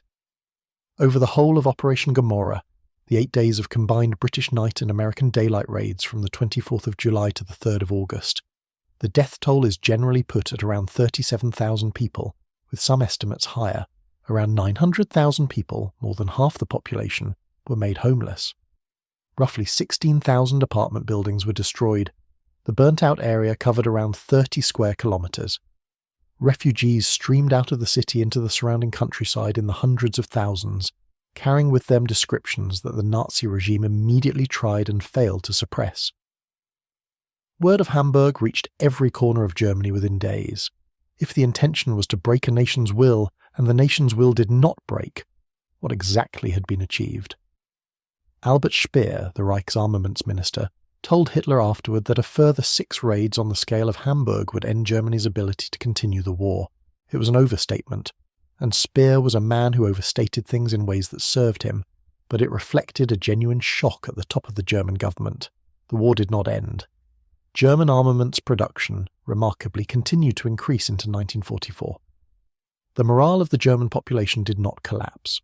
What happened instead, and this had already been observed in Britain after the Blitz, and was pointed out at the time by the analysts whose objections had been overruled, is that a bombed population becomes exhausted, fatalistic, and preoccupied with survival, and that this is not the same thing as rebellion. A civilian population under a police state has nowhere to take its despair. There is one clear military effect that historians do broadly agree on, and it is worth stating because it is often lost in the moral argument. The bombing campaign forced Germany to divert enormous resources to air defence. Anti-aircraft guns, ammunition, radar, fighter aircraft, and hundreds of thousands of personnel that would otherwise have been on the Eastern Front. That was a real and significant contribution to the Allied war effort. It was also achieved at the cost of the lives of somewhere around 400,000 German civilians over the course of the war, and of around 55,000 aircrew of Bomber Command, whose casualty rate was among the worst of any Allied service. Both of those things are true simultaneously, and the argument about how to weigh them has been running for 80 years and will not be settled here. But there is one thing about Hamburg that I want to end this chapter with, because it belongs to the survivors rather than to the historians. In the districts that burned, the people who lived came out mostly in one of two ways. Either they were in the outermost streets and got out early, in the first 15 minutes before the inflow made movement impossible, or they got into water, the canals of Hamburg, the Elbe, the Ulster, the fleets and basins of a port city threaded with waterways. There are accounts of people who stood in the canals of Hammerbrook through the whole night, in exactly the posture as the people of Peshtigo in the Peshtigo River 72 years earlier, submerged to the neck, ducking under when the heat came, holding children up, turning constantly. Nobody in Hamburg had ever heard of Peshtigo. Nobody in Peshtigo had ever heard of Honjo. In every case, in every century, without communication or precedent, human beings under a burning sky arrived independently at the same answer. Get in the water. Stay in the water. Do not come out until it is over. By March 1945, Tokyo had been rebuilt twice. Once after the Great Fires of the Edo period, and again after the earthquake and firestorm of 1923. The second rebuilding had been ambitious. Wider roads, more parks, some reinforced concrete in the centre, but the reconstruction had run out of money and political will long before it reached the districts where most people lived, and the war had stopped it entirely. So the eastern working-class wards of the city, Asakusa, Honjo, Fukagawa, Giotto, were, in 1945, essentially what they had always been. Small wooden houses, 1 and 2 stories, jammed together along lanes too narrow for a vehicle, with paper sliding screens, tatami floors, timber frames, and tiled or shingled roofs. Woven through them, at intervals, small workshops, the household manufacturing sector that supplied components to Japanese industry, which was one of the stated military justifications for what was about to happen. The population density in parts of Shitamachi, the low city, was among the highest on Earth. Figures of over 100,000 people per square mile are commonly cited for some wards. The American bombing campaign against Japan had until that point been conducted from high altitude in daylight, aimed at industrial targets, using high explosive bombs. It had been almost completely ineffective. The B-29s flew at 30,000 feet, where they encountered a jet stream nobody had known about, winds of over 200 miles an hour that made accurate bombing essentially impossible. Cloud cover over Japan was persistent. Bombs were falling miles from anything. In January 1945, Major General Curtis LeMay took command of the Wontiam Bomber Command with an explicit brief to fix it. He was 38 years old, taciturn, exceptionally competent, and under considerable pressure to produce results. What he decided on, over the course of about 6 weeks, was a complete inversion of doctrine.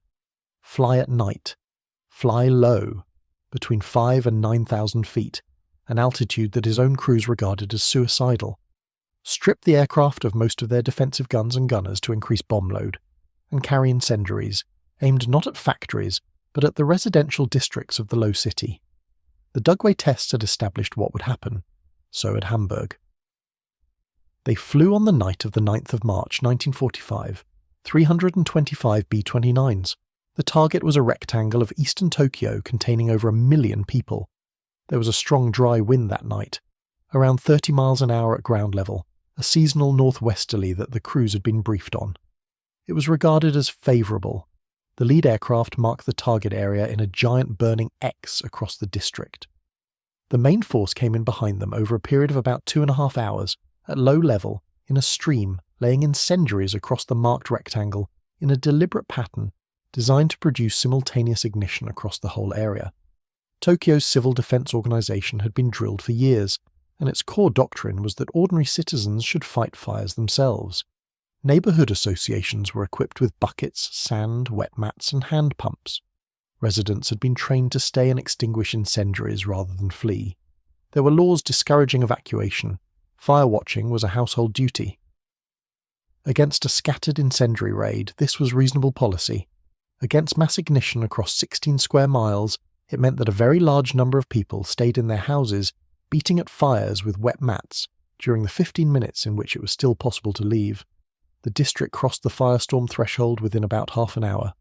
The wind that night made this event different from Hamburg in one important respect, and it is a technical distinction with a human consequence. Hamburg's firestorm was relatively static. The column formed over one district and the fire drew inward toward it. Tokyo's fire, driven by a strong ambient wind, behaved as a conflagration with firestorm characteristics, a moving front kilometers wide, advancing across the low city faster than a person could run. It meant that in Tokyo, unlike Hamburg, there was somewhere to run to. It also meant that hundreds of thousands of people were running in the same direction at once, along lanes too narrow for a cart while the front came up behind them. The bridges over the Sumida became impassable. The canals filled with people who went into the water and in many places died there anyway, because the canals were shallow and tidal, and at low tide there was mud rather than water, and because in the narrower channels the crowd density was such that people at the bottom of the press could not get up. The people who survived did so very largely by one of three things: being in one of the outer streets and leaving in the first minutes, reaching one of the few large open spaces that the fire did not reach, or getting into the Sumida itself, which was deep and cold enough to save the people who could swim in it. The raid lasted under 3 hours. By dawn, 16 square miles of Tokyo had ceased to exist. The figure most commonly cited for the dead is around 100,000 people, from a Tokyo Metropolitan Police estimate compiled afterward. Some analyses put it considerably higher. The American Strategic Bombing Survey estimated fewer. Nobody knows. Around 1 million people were made homeless in a single night. By almost any measure, the Tokyo raid of the 9th and 10th of March 1945 was the single most destructive air attack in human history, deadlier in its immediate effects than either of the atomic bombings that followed 5 months later. There is a widely quoted remark that Curtis LeMay made to a subordinate, and it belongs in this chapter because it is not an accusation from an enemy, but an assessment from the man who ordered it. He said that if the United States had lost the war, he fully expected that he would have been tried as a war criminal. He also said in the same conversation that he believed every civilian killed by the raids had been offset by American lives saved through ending the war sooner, and that this was the calculation he had been asked to make. He never publicly expressed regret. He argued, consistently and for the rest of his life, that the alternative, an invasion of the Japanese home islands, would have cost far more lives on both sides. That argument has serious defenders among historians and serious opponents, and the debate turns on questions about the Japanese government's intentions in mid-1945 that are still genuinely unresolved. What I would ask you to hold on to is something narrower and harder to argue with. The people in those 16 square miles were overwhelmingly not soldiers and not decision-makers. They were the residents of the poorest and most crowded wards of a capital city, in the 3rd year of a war their government had started and would not end, forbidden by law from leaving, and trained by that same government to stay and fight the fire with a bucket. 67 Japanese cities were burned in the 5 months that followed. Why does almost no one know the name of a single one of them? Between March and August 1945, the campaign was repeated against 66 more Japanese cities: Nagoya, Osaka, Kobe, Yokohama, Toyama. Toyama, a mid-sized city of around 130,000, was destroyed to a degree usually cited at over 99% of its urban area, which is very likely the highest proportional destruction of any city in the war. Almost none of these have entered the general memory outside Japan. There is no widely recognized name for the campaign. There are no famous photographs from most of it. In Tokyo today, in Yokohamicho Park in Sumida Ward, there is a memorial hall. It stands on ground you have already visited in this film, because Yokohamicho Park is the site of the Honjo clothing depot. The hall was built in the 1930s to hold the remains of the 38,000 people who died there in 1923. When the city burned again in 1945, the same building was used again for the same purpose. The remains of the unidentified dead of both catastrophes, the 1923 Firestorm and the 1945 Firestorm, are held together in the same place. Roughly 160,000 people, from two events 22 years apart, in one ossuary, on one patch of open ground in eastern Tokyo, that people twice ran toward because they believed it was safe. Dresden in February 1945 was a city that had, by a combination of luck and low strategic priority, been largely spared. It was famous for its architecture, the Frauenkirche, the Zwinger Palace, the Semperoper, a Baroque centre often called the Florence of the Elbe. It had a porcelain industry and a considerable optical and precision engineering sector, and by 1945 it had a substantial amount of war-related manufacturing dispersed through it, as every German city did. It sat on a major rail junction carrying traffic toward the Eastern Front, which was by then approximately 70 miles away and moving west, and it was full of refugees.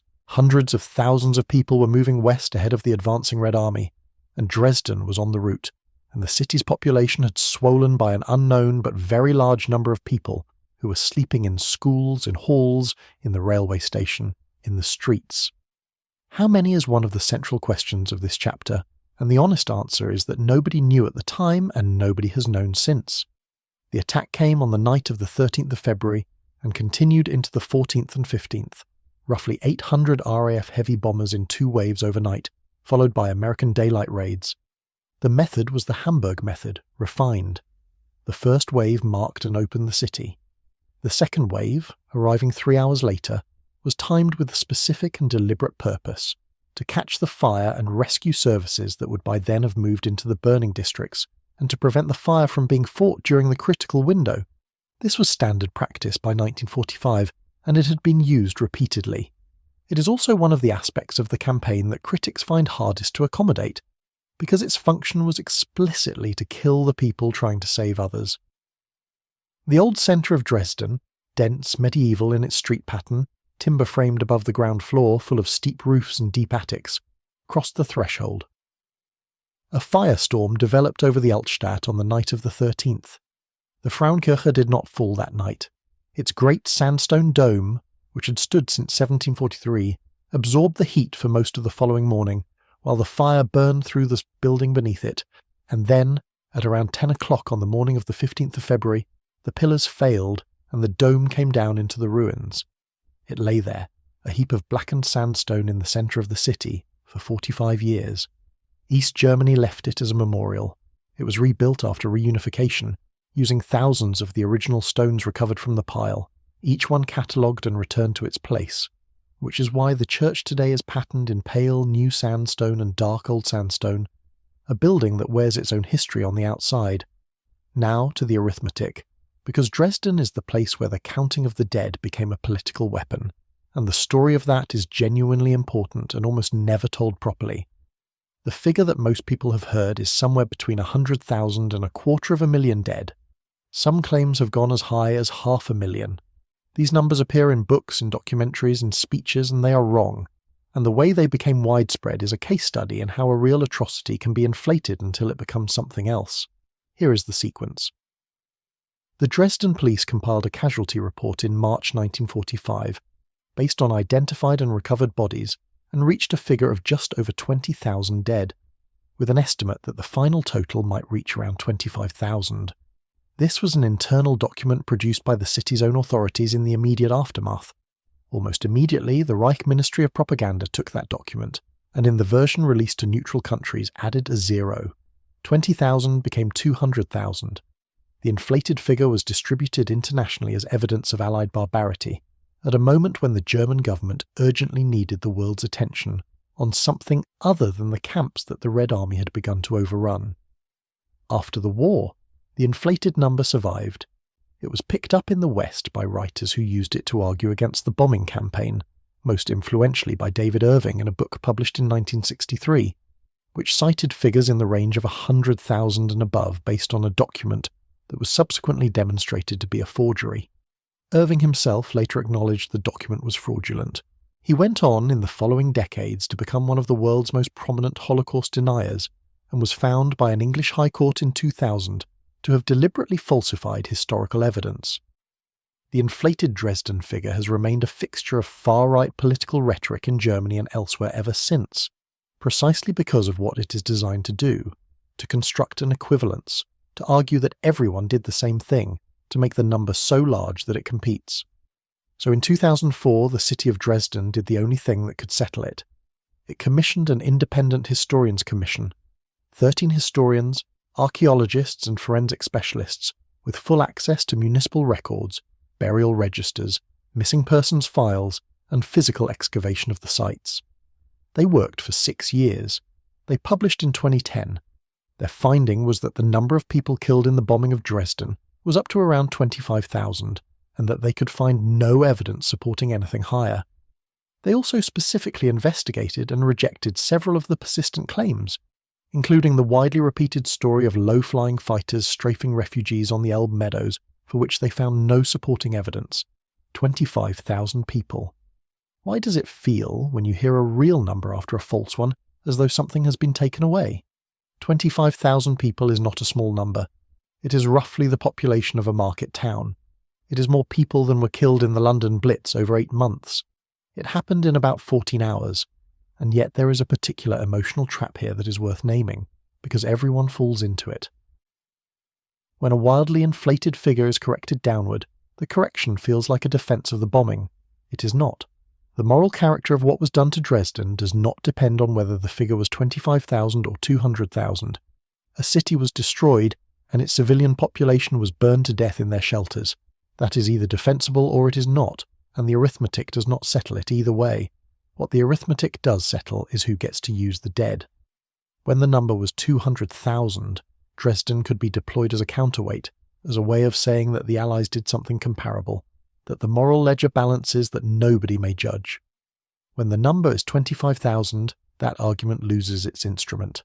The dead of Dresden go back to being what they always were, 25,000 individual people killed in one night, in a war, by a decision made by other people, which historians and moralists have been arguing about ever since, and which you're entitled to have your own view on. The corrected number does not exonerate anyone, it returns the dead to themselves. So what should be said about Dresden?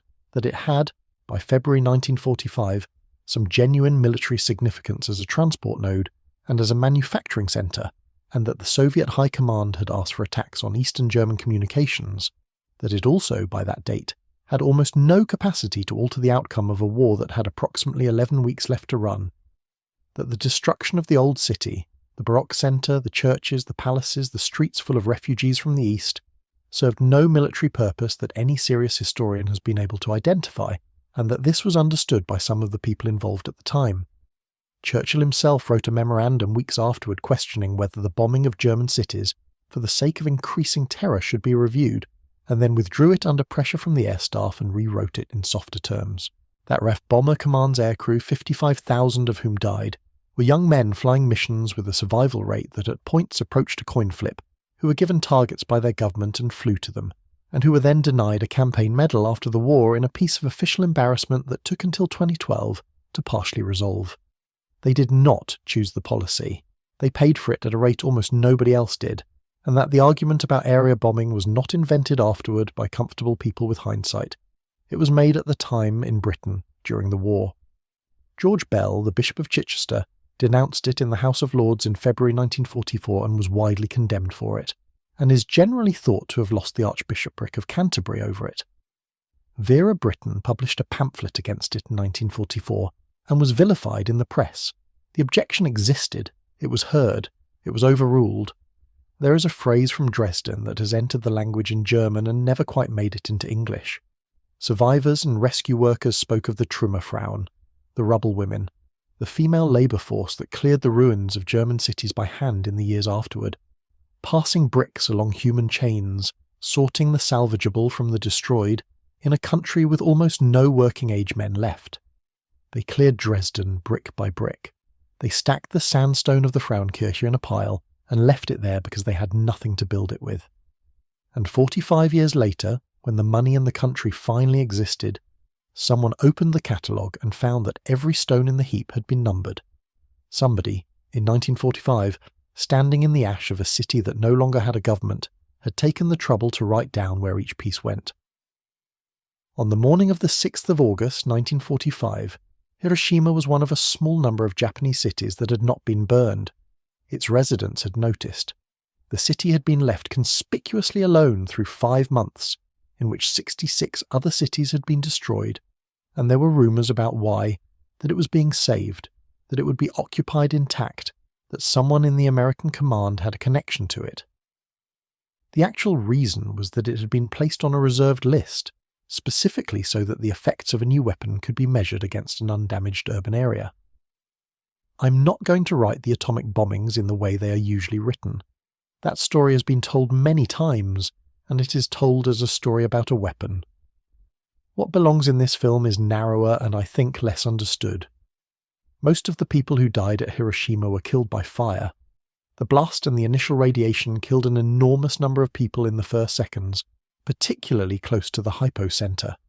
But the great majority of the city's destruction, and a very large proportion of its deaths, came from what happened over the following 4 hours, which was a textbook firestorm of exactly the kind that had been catalogued at Hamburg 2 years earlier, operating on exactly the same physics.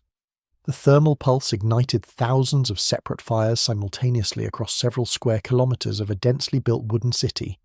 That is mass ignition, delivered in a single instant rather than over 50 minutes.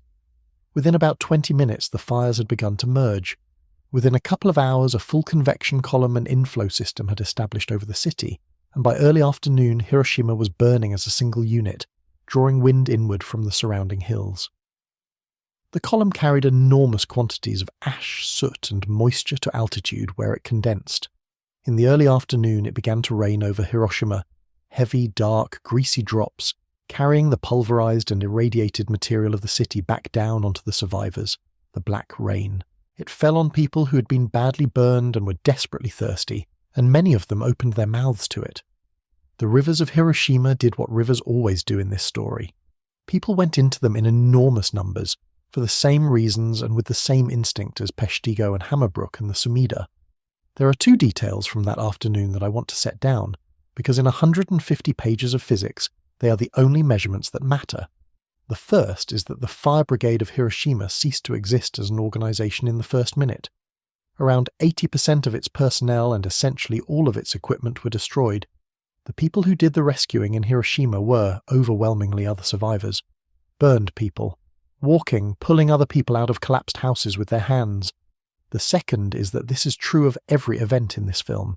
In Peshtigo, in Honjo, in Hamburg, in Shitamachi, in Paradise, in Lahaina.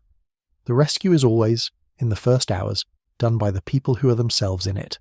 The professional response arrives afterward and does the enormous and necessary work of the aftermath. But the hour that decides who lives is handled by neighbours. We stopped building cities out of wood.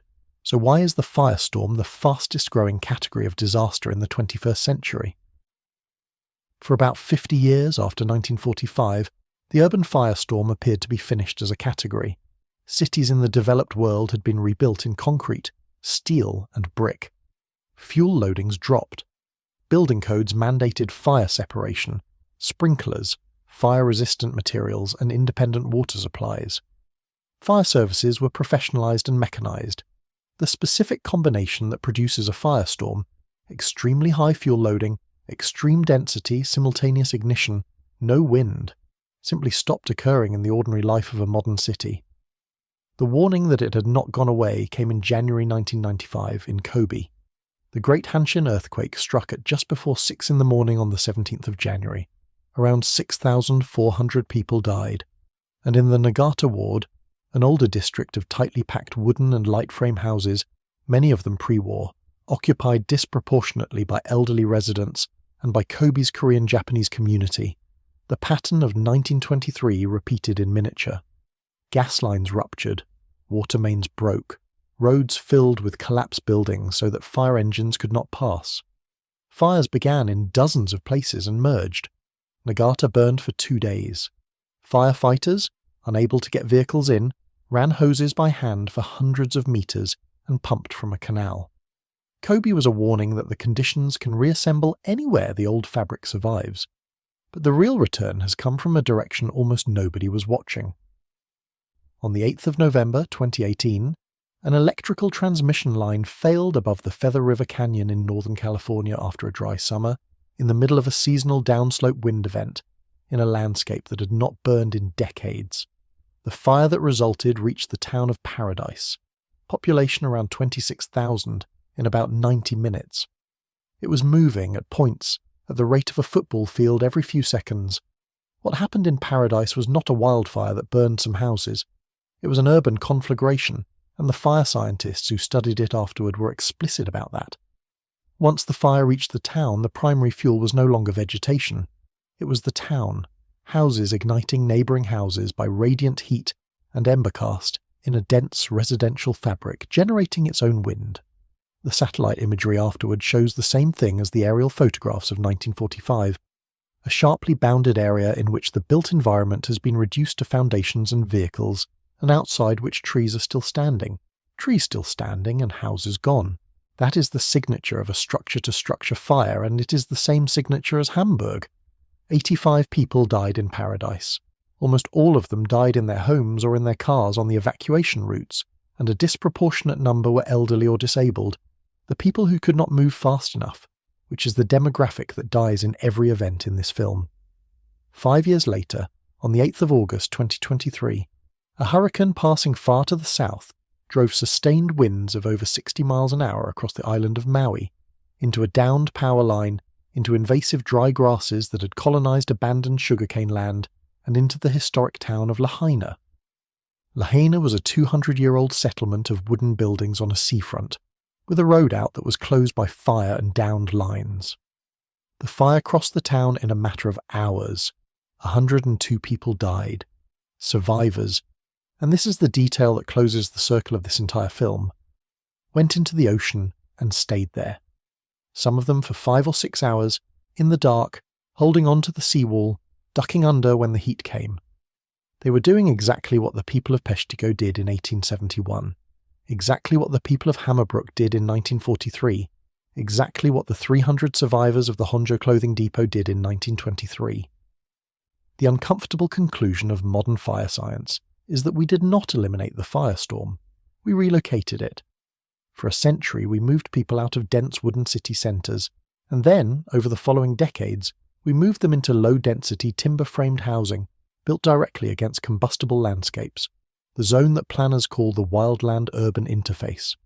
In the United States alone, tens of millions of homes now sit in it. In Australia, in southern Europe, in Chile, in Canada, in South Africa, the same pattern. Fuel loading is up, not down in these places. Vegetation management has often decreased. Landscapes that used to burn frequently and lightly, because indigenous populations burned them deliberately, or because lightning did, have been protected from fire for a century and have accumulated 100 years of fuel. Fire seasons are getting longer and drier, and the essential ingredient, a large number of highly combustible structures close together, igniting simultaneously, is now supplied by suburbs rather than tenements. The physics has not changed since the candle, only the address. But there is a genuinely hopeful finding buried in the modern research, and it deserves to be the last piece of science in this film. When investigators went through the burnt subdivisions of California and Colorado and Hawaii, they expected to find that houses had been destroyed by a wall of advancing flame. What they found instead, overwhelmingly, was that houses had been destroyed by embers, small burning fragments carried ahead of the fire by wind, sometimes for kilometres, which landed on a roof or in a gutter full of dry pine needles, or under a wooden deck or against a stack of firewood on a porch, or blew through an unscreened attic vent. The house then burned from that ignition point, and its burning ignited the next house by radiant heat, and so on down the street. The vegetation was the delivery mechanism, the neighbourhood was the fuel. This matters because embers can be defended against by ordinary people using ordinary means which a wall of flame cannot. The measures are unglamorous almost to the point of embarrassment. Clear the gutters, screen the vents with fine metal mesh, Do not store firewood against the house. Enclose the underside of the deck.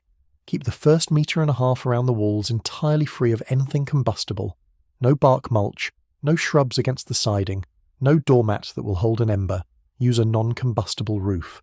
Research programs that have tested these measures systematically report that houses treated this way survive at dramatically higher rates than untreated houses on the same street, in the same fire, under the same conditions, and, critically, that a treated house does not ignite, and therefore does not ignite its neighbour. Above a certain proportion of prepared houses, the street-to-street chain that turns a wildfire into a firestorm simply cannot establish. Which is to say, after 150 years and a great many dead, the most effective known countermeasure to the deadliest fire phenomenon in human history turns out to be a neighbourhood cleaning its gutters together. Go to Yokoamicho Park on an ordinary weekday and you will find a small green space of about 20,000 square metres in Sumida Ward, east of the Sumida River, in a part of Tokyo that most visitors never see. There are trees. There is a memorial hall with a pagoda roof. There is a garden with a pond, and benches and paths, and in the middle of the day there are office workers eating lunch out of plastic containers, and elderly residents sitting in the shade, and small children being walked in loops by grandparents. It is a completely unremarkable park. That is the thing to hold on to. It is the flattest, least dramatic, most ordinary patch of green in a very large city, and if nobody told you, you would walk through it in 4 minutes and think about none of this. You have been standing in it since the first sentence of this film. 38,000 people died on this ground in 15 minutes in 1923. The unidentified remains of roughly 160,000 people from 2 separate catastrophes are held in the building at the centre of it. And on an ordinary Tuesday, someone is eating a sandwich. I do not think that is a tragedy. I think it is the point. Everything in this film has been a variation on one physical event. A candle, scaled up until it stops behaving like a fire and starts behaving like weather. Rome had it, and answered with a building code. London had it, and answered with brick, and with the first fire brigades in the world, which checked for a badge. Edo had it every generation, and answered by building a culture that could rebuild in weeks. Chicago had it because of a locked alarm box and a wrong address, and answered by becoming the city that invented the steel-frame skyscraper, which does not burn the way a wooden warehouse burns. San Francisco had it, and answered 83 years later with a fireboat pumping seawater through hoses laid by hand along a street. Peshtigo had it, and was forgotten. Smyrna had it, and became a place where the argument about what happened is still, a century on, the loudest thing in the room. Tokyo had it twice, once from the earth and once from the air. Hamburg had it, and gave the world the word. Dresden had it, and gave the world an argument about numbers that outlived everyone who was there. And the pattern underneath every one of them is the same, and it is not the physics. The physics is fixed. It does not negotiate, and it cannot be argued with. What varies, the only thing that has ever varied, is the amount of preparation a society has decided to pay for in advance, on a threat that has not happened yet in a year when the money could be spent on something visible. Every single answer in the paragraph above was bought after the disaster. Not one of them was bought before. Dennis Sullivan asked for a saltwater system for years and was told it cost too much, and then a falling cupola killed him, and the city burned, and they built it. London banned jettying in 1667 after 80% of it was gone. Tokyo's post-1923 reconstruction plan was the most ambitious urban fire safety project of its era, and it was cut back for budget reasons, and the districts where the cuts fell are the districts that burned in 1945. This is not a story about fire being unstoppable. Every one of these events had a version where far fewer people died, and in most cases somebody had already written down what that version required. So let me end with the survivors, because they are the only ones who get the last word. There is a consistency in the accounts of firestorm survivors across 150 years and 4 continents that ought to be more famous than any of the death tolls in this film. They almost never describe heroism. They describe, again and again, 3 things. They describe the sound. And they always reach for the same comparisons: a train, a waterfall, a furnace, an engine that will not stop. And they say that the sound is what told them this was not a fire. They describe the wind blowing the wrong way, and the moment of pure confusion when they realized that the gale at their back was pushing them toward the flames rather than away, and how long it took to understand what that meant. And they describe water, in every account, in every language, in every century. The Peshtigo River, the Chicago lakefront, the canals of Hamburg, the Sumida, the 7 rivers of Hiroshima, the seawall at Lahaina. People who had never heard of each other, separated by oceans and generations and languages, working out in the space of about 90 seconds that the only thing on Earth that will not burn is water, and getting into it, and staying in it, and holding somebody else's child above the surface for 6 hours in the dark. That is the burning tide. It comes in with a roar and it goes out in silence, and it has come in over Rome and London and Peshtigo and Yokohama and Hamburg and Tokyo and Paradise and Lahaina, and it will come in again somewhere, in a place that has stopped believing it could happen there. And when it does, some of what saves people will be building codes and water systems and evacuation planning and the accumulated engineering of 400 years of hard-bought lessons. And the rest of it will be a neighbour, in the first 10 minutes, banging on a door. 38,000 people came here because someone told them it was safe. It is a park now. There are benches. Somebody is eating a sandwich. Make it worth it.